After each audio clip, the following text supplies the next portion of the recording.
Hey guys, it's Mr. G. We're taking a look at the closing segment. So we're just trying to wrap this up. We're recalling kind of what we went through.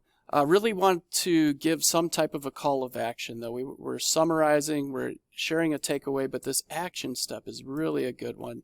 Even if the action step is to listen to more of your podcasts or point them, maybe you have a YouTube channel or website, like where do they go from here? So you want to answer that is the big one.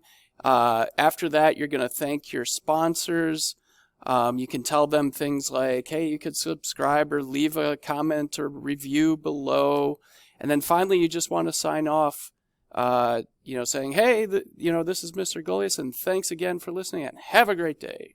And then it'll play out straight into your outro.